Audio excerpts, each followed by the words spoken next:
नमस्कार जी, बहुत बहुत स्वागत है आपका इस हमारे खास मेन लाइव स्ट्रीम में। काइंडली जल्दी से जल्दी इसको शुरू कर दीजिए। आप लोगों ने मणिपुर के किस्से, मणिपुर की खबरें वो देखी होंगी, जैसे महिलाओं के साथ वहां बदतमीजी हुई। उसके बाद राजस्थान में भी मसला इसी तरह का सामने आया, जहां महिलाओं के साथ अभद्रता और तमाम जो बदतमीजी की हदें थी वो लांघ दी गई। अब ऐसा ही एक वाकया हिमाचल प्रदेश में हुआ है, जिसकी सूचना लेकर हम लोग आपके पास आए हैं। सुबह ही हमारे पास ये सूचना आ गई थी, पिछले 10 दिन पहले का ये मामला है। इसका एक वीडियो वायरल हो रहा है, लेकिन वीडियो में इतनी ज्यादा अभद्रता उस महिला के साथ की गई है कि हम लोग जो है कम्युनिटी गाइडलाइंस जो फेसबुक की होती है वो भी, और जो व्यक्तिगत जो संस्कार होते हैं उनके चलते भी आपको ये चीज नहीं दिखा पाएंगे। लेकिन ये बहुत ही जघन्य अपराध है कि हिमाचल प्रदेश में भी एक ऐसी घटना हुई है। काइंडली इसको शेयर कर दीजिएगा ताकि दूसरे लोगों तक भी पहुंच जाए और मुझे बार बार रिपीट न करे। मामला मुख्यमंत्री के गृह जिले हमीरपुर का है, जहां कुछ दिन पहले एक लड़की को, एक विवाहिता लड़की को उसके बाल काटकर और मुंह काला करके पूरे गांव में घुमाया गया। और उस पर भी निर्लज्जता ये देखिए कि लोग हंसते रहे, वीडियो बनाते रहे। वो लोग कौन थे कौन नहीं, इनका वीडियो हम आपको दिखाएंगे। वो वीडियो हम आपको निश्चित रूप से नहीं दिखा पाएंगे कि जिसमें लड़की के साथ अभद्रता हुई है, क्योंकि लड़की की जो पहचान है वो उजागर नहीं हम कर सकते, कानूनन भी नहीं कर सकते, और वैसे भी अच्छा नहीं लगता। लेकिन ये बहुत ही शर्मनाक मामला है। ये बताया ये जा रहा है, अभी पुष्टि नहीं है, पुलिस मौके पर गई है। हमने सुबह से जो है पुलिस के साथ भी संपर्क रखा है। तो पहले तो पुलिस ये तय नहीं कर पा रही थी कि मामला जो है हमीरपुर का है कि मंडी का है, क्योंकि बॉर्डर के गांव बताए जा रहे थे। लेकिन अब ये कंफर्म हो गया है कि मामला जो है हमीरपुर जिला के भोरंज उपमंडल का है, और वहां के एक गांव में कुछ दिन पहले ये जो है कुकृत्य हुआ है। एक लड़की जिसकी शादी हो गई थी, वो घर से, उसके शादी के कुछ दिनों बाद ही वो अपने घर से जो है चली गई, ऐसा बताया जा रहा है। अब ये भी बताया जा रहा है कि वो अपने प्रेमी के साथ चली गई है, ये भी नहीं बताया, ये हालांकि इसकी पुष्टि नहीं है, ये तय नहीं है, लेकिन इतना बताया जा रहा है कि वो कई दिन तक अपने ससुराल नहीं आई, और जब 3-4 महीने बाद वो ससुराल आई तो फिर उसके ससुरालियों ने उसके साथ ये सलूक किया, उसके बाल काट दिए, उसका मुंह काला किया और उसको जो है पूरे गांव में घुमाया। उसको गंदी गंदी गालियां भी वहां महिलाएं निकाल रही थी, ये भी सुनाई दी गई। अभी मैं एक बार फिर से बता दूं, अभी ये कंफर्म नहीं है, ससुराल पक्ष की ओर से ये बात सामने आ रही है कि वो लड़की अपने किसी प्रेमी के साथ भाग गई थी, लेकिन अभी ये तय नहीं है कि वो किसी के साथ भाग गई थी या वो अपने मायके चली गई थी और मायके में मौजूद थी। ये मामला कुछ भी हो सकता है, आप समझ सकते हैं, क्योंकि इस तरह के आरोप प्रत्यारोप लगते हैं। ये मामला दहेज से जुड़ा भी हो सकता है लड़की को तंग किया गया है, वो अपने मायके चली गई हो और उसके बाद जब वो आई तो उसके साथ इस तरह का सलूक किया गया। ये भी संभव है कि जो आरोप लगाया जा रहा है कि वो किसी के साथ भाग गई थी, वो आरोप भी सही हो सकता है। लेकिन सबसे बड़ा मसला यही है कि उसके साथ जो किया गया वो सही नहीं है। किसी भी तरह की स्थिति में कानून रहता है, कुछ नियम रहते हैं, कुछ कायदे रहते हैं। अगर बड़े दूर तक जाने की बात नहीं है तो पंचायत रहती है, लेकिन अपने ही स्तर पे कानून को हाथ में लेकर एक महिला के साथ जो अभद्रता की गई, उसके बाल काट दिए गए, शरेआम बाल काट दिए गए और उसका मुंह काला करके उसको गांव में घुमाया गया। और यही नहीं, आसपास जो लड़के और जो पढ़े लिखे लोग दिख रहे हैं वो खड़े थे, वो भी ही करते रहे, दांत निकालते रहे और उसकी वीडियो बनाते रहे। ये शर्मनाक कृत्य हुआ है भोरंज के उपमंडल में, और ये सीमा पे गांव बसा है। भरेड़ी में शायद उसके मायके बताए जा रहे हैं, और जो मनो गांव के आसपास की मनो पंचायत की ये घटना है। एग्जैक्ट गांव जो है अभी हम उसको डिस्क्लोज नहीं कर सकते, लेकिन एसपी साहिबा हमीरपुर की आकृति शर्मा वो वहां मौके पे गई हैं। उनको हमने पहली सूचना सुबह दी थी। हम सुबह से इस खबर के लिए जो है वो लगे हुए थे, और अंततोगत्वा जब ये कंफर्म हो गया कि इस तरह की घटना हुई है और वो लड़की अब इतनी परेशान है कि उसकी तबीयत बिगड़ गई है और उसे कांगड़ा में टांडा में शिफ्ट किया गया है हॉस्पिटल में, वहां वो परेशानी की हालत में है। और इस तरह से जो है तानाशाही लोगों की सामने आई है। बिल्कुल सोनू नरियाल जी का बिल्कुल सही कह रहे हैं कि लोग तानाशाह बन गए, अपने हाथ में जो कानून ले रहे हैं वो ले रहे हैं। तो आप ये बताइए कि कितना सही है ये? ठीक है, ये आरोप अगर लग रहा है लड़की के ऊपर कि वो किसी लड़के के साथ भाग गई थी, मान लिया ये आरोप सही है, लेकिन उसके एवज में क्या इस तरह की सजा खुद देनी चाहिए, ये एक बड़ा प्रश्न है। दूसरी बात ये भी संभव है कि जैसे मैंने आपको बताया कि लड़की जो है ससुराल में तंग हुई हो और वो उठ के अपने मायके चली गई हो, और जब मायके में कोई उसके बाद कोई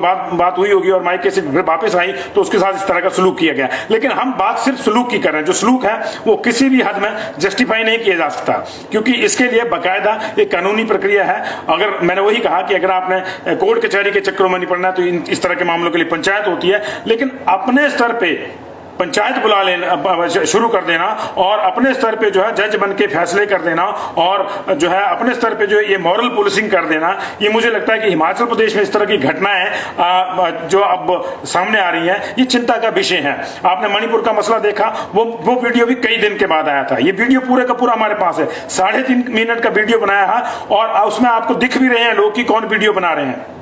लेकिन दिक्कत यह है कि हम उसको सेग्रीगेट करके दिखाने की कोशिश करेंगे कि वो लोग कौन थे, लेकिन हम उस लड़की की पहचान जो है कानूनन और वैसे भी जो है हमारी जो कॉन्शियस वो अलाउ नहीं करती कि उसको जाहिर करें, इसलिए नहीं दिखा रहे। लेकिन खबर बड़ी है, इसलिए मैं आपके साथ आया हूं और पूरी कंफर्म करके आया हूं। हमारी एसपी हमीरपुर से लगातार बात हो रही थी, उन्होंने कंफर्म किया है कि हाँ, पहले उन्होंने बताया कि ये मामला जो है शायद भोरंज का है, फिर उसके बाद उन्होंने कहा कि नहीं, हमारे एसएचओ कह रहे हैं कि भोरंज का नहीं है, ये सरका घाट और भोरंज के बॉर्डर पे है, तो ये देखना होगा कि मंडी पुलिस का है। लेकिन उसके बाद उन्होंने कंफर्म किया कि मंडी का भी नहीं है, ये भोरंज का ही मामला है और वो वहां जा रही है और बाकायदा जो है केस दर्ज किया जाएगा उन ससुरालियों के खिलाफ। ससुरालियों का घर जो है फिलहाल बंद है, उनको शायद सूचना होगी इसकी, और वो घर उनका बंद है, वहां पे कोई नहीं है और ऐसी स्थिति में अब लड़की के मायके वालों से संपर्क साधा जा रहा है। तो आप सोच सकते हैं कि खबर तो हम अब दिखा रहे हैं, पुलिस तक ही ये सूचना थी, तो फिर अगर ससुराल के लोग गायब हैं तो क्यों गायब हैं? कहीं ना कहीं उनकी गिल्टी कॉन्शियस में सामने आती है। बहुत बड़ा प्रश्न चिन्ह जो है इस तरह की सामाजिक व्यवस्था पे लगता है। मैं कानून व्यवस्था की बात नहीं करूंगा, जब मामला सामने आया, पुलिस जा रही है, केस दर्ज होगा, आगे सजा भी मिलेगी, लेकिन ये उन लोगों के ऊपर एक बहुत बड़ा जो है लांछन है, उन लोगों के ऊपर एक बड़ी लानत है जो तमाशा देखते रहे। गांव की कुछ वृद्ध महिलाएं थी, मान लीजिए उनका दिमाग उतना नहीं था, लेकिन जो साथ में खड़े थे, नई लड़कियां भी थी वहां। उस वीडियो में आपको गांव की ही कुछ और बहुएं भी दिख रही हैं, बहुएं नहीं होंगी, बेटियां होंगी, लेकिन वो कुछ नहीं कह रही हैं, सब लोग मजे ले रहे हैं। बच्चे खड़े हैं, बूढ़े खड़े हैं, बड़े खड़े हैं, कोई किसी की हिम्मत नहीं है कि वो जो महिलाएं उसके बाल काट रही हैं, उसका मुंह काला कर रही हैं और उसको घुमाने की बात कर रही हैं, कोई उनको रोके। 3 मिनट के वीडियो में एक बार भी किसी व्यक्ति को हमने ये कहते नहीं सुना कि आप ऐसा मत कीजिए, ये गलत है, कानून हाथ में मत लीजिए, ये गलत है। इसलिए हम लोग जो है इस चीज को लेकर कह रहे हैं कि ये लानत उस गांव वालों पे है, पूरे के पूरे गांव पे लानत मैं भेजता हूं यहां से। मुझे कोई इस बात का शक शुबा नहीं है कि गांव वाले मुझे क्या कहेंगे। ये बड़ा समस्या ये है कि उन गांव वालों की इस हरकत के चलते पूरे प्रदेश को मेरे को क्या कहा जाएगा, इसको लेकर हमारी चिंता है, आपकी चिंता भी होगी। गांव वालों को भी इस पूरे मामले में पार्टी बनाया जाना चाहिए। अकेला ससुराल पक्ष इसमें जो है दोषी नहीं है, मूल रूप से दोषी वही है, लेकिन जिन्होंने तमाशा देखा, जो तमाशबीन बने रहे और जो जब उस लड़की को घुमाया जा रहा था गांव में, जो पीछे पीछे तमाशबीन बनकर चलते रहे, हाथों में जो है मोबाइल लेके उसकी वीडियो बनाते रहे, वो भी बराबर के दोषी हैं। इसलिए उनके ऊपर भी कार्रवाई होनी चाहिए। मैं माननीय मुख्यमंत्री का ध्यान भी इस ओर को लाऊंगा, मैं सामाजिक अधिकारिता मंत्री का ध्यान भी इस ओर को लाऊंगा, पूरी सरकार का ध्यान इस ओर लाना चाहूंगा। मैं प्रतिपक्ष का माननीय पूर्व मुख्यमंत्री जयराम ठाकुर का ध्यान इस ओर को लाऊंगा कि जितने भी जो नेता हैं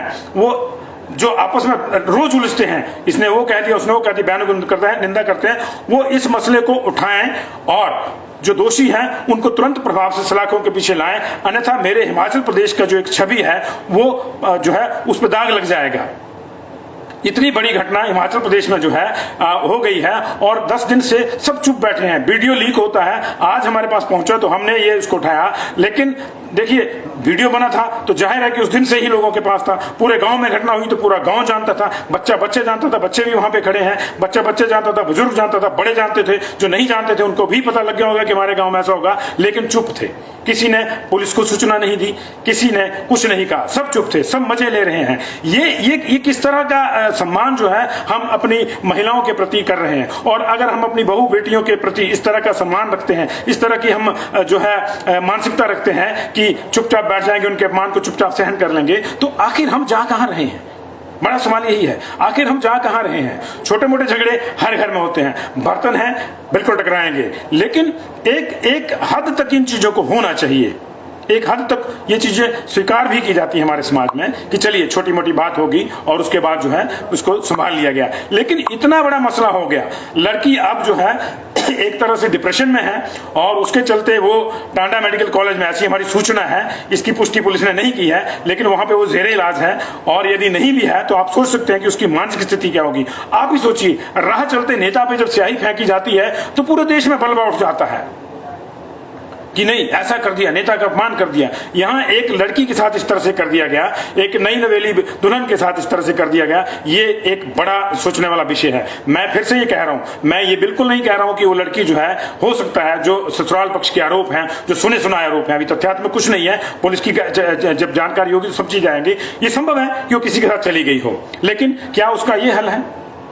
अगर वो वापस लौटी है तो उससे पहले पूछा जाना चाहिए था कि कहां है कहां नहीं है, और उसको जो है घर से ज्यादा उसको कह देते कि आप अपने मायके चले जाइए, या पुलिस में रिपोर्ट कर देते कि ये इतने दिनों से गायब है। तब तो आपने कोई रिपोर्ट करवाई नहीं जब गायब थी, और अब आप उसको खुद सजा दे रहे हैं। ये कहां की जो है इंसानियत है, ये बड़ा सवाल है। इस सवाल को लेकर मैं आप आ रहा जी, और ये जो है देखिए रवि कुमार विद्रोही जी, हमें जो बताया गया है इनिशियल सूचना के मुताबिक, ये मनोह पंचायत का मामला है, भोरंज ब्लॉक की मनोह पंचायत का मामला बताया जा रहा है। लेकिन जरूरी नहीं है मनोह पंचायत तो दूसरी भी हो। मकसद ये नहीं है कि हम किसी पंचायत का नाम ले रहे हैं तो उसको बदनाम कर रहे हैं। मकसद ये है कि इस तरह के कृत्यों से तो पूरे का पूरा प्रदेश बदनाम हो रहा है। खुदा ना खास्ता ये वीडियो सोशल मीडिया पे बाकी प्लेटफॉर्म पे चल रहा है, हम अपनी जिम्मेदारी समझ रहे हैं, इसलिए इस वीडियो को चाहकर भी हम नहीं दिखा सकते, क्योंकि हमारा मकसद जो है उस लड़की को, उस पीड़िता को जो है और ज्यादा परेशान करने का नहीं है। लेकिन कुछ इस तरह से भी हो सकता है कि कुछ लोगों ने इसे वीडियो आगे डाला इंटरनेट पे। आप सोचिए कहां जाएगा मामला, कहां मामला जाएगा? इस तरह की घटनाएं जो है फिर बात होती है कि इन पे सियासत शुरू हो जाती है। सियासत नहीं शुरू होनी चाहिए, इस तरह के लोगों को सबक सिखाना चाहिए। यही मैं प्रतिपक्ष से भी, यही मैं सत्ता पक्ष से भी मांग करता हूं, और आप लोगों से भी मांग करता हूं। मैं थोड़ी देर में हम उन लोगों के चेहरे उजागर करेंगे जो वहां खीसे निपोड़ रहे थे, जो वहां दांत दिखा रहे थे, वो जो वहां वीडियो बना रहे थे, उन लोगों को सजा मिलनी चाहिए। उन लोगों की वीडियो हम दिखाएंगे, लेकिन ये बहुत टिकलिश सा मामला है, उसको एडिट करने में बहुत ज्यादा समय हमारे को लग रहा है, क्योंकि लड़की को हम नहीं दिखाना चाहते, लेकिन जो कसूरवार है उनको हम जरूर दिखाएंगे, ताकि उनको जो है सबक मिले, और ये सबक आपको भी देना है। एसपी हमीरपुर जो है वो गई है मौके पे, वहां से क्या रिपोर्ट्स आती हैं उस पर भी हमारी नजर है। और बहुत बहुत शुक्रिया आपका, इसको शेयर जरूर कीजिएगा ताकि इन अपराधियों को सजा मिले। मामला हिमाचल प्रदेश के हमीरपुर जिला के भोरंज उपमंडल का है। एक लड़की जो है उसको ससुराल में उसके ससुरालियों ने उसके बाल काटे और मुंह काला कर दिया गया। तथाकथित आरोप हैं, सुने सुनाए आरोप हैं कि वो किसी के साथ भाग गई थी, 2-3 महीने बाद आई। इन आरोपों में कितनी सच्चाई है कितनी नहीं सच्चाई है, तो भी ये मामला कितना सही है ये आप सबसे मुझसे बेहतर जानते हैं, ये भी बताएं। और दूसरी बात, वो असली मामला क्या है वो बात की बात है। मैंने कहा ना कि ये भी तो संभव है कि उसको तंग किया जाता हो और वो जो है परेशान होकर मायके चली गई हो, बाद में उसको लगा हो कि नहीं अब मेरी शादी होगी है तो मैं कोशिश करती हूँ कि परिवार के साथ बन जाए, वो आई हो, लेकिन आ गया उस तरह के साथ, उसके साथ जो हुआ उसको किस तरह से जस्टिफाई किया जा सकता है? बिल्कुल जस्टिफाई नहीं किया जा सकता। इसलिए मैं आपसे यही चाहता हूं कि पूरे गांव को सजा होनी चाहिए। मामला जो भी हो, चाहे वो लड़की किसी के साथ भाग गई थी या नहीं भागी थी, ये बाद के विषय हैं, ये दूसरे मसले हैं। इन मसलों पे जो कार्रवाई होनी चाहिए वो होनी ही चाहिए, लेकिन इस तरह से सजा देना एक महिला को, उसके बाल काट देना, मुंह काला करके घुमाना उसको और उस पर तंज कसना, उसको बदी बदी गालियां देनी और साथ में उसके वीडियो बनाना, हंसना, ये कहां की मानवता है?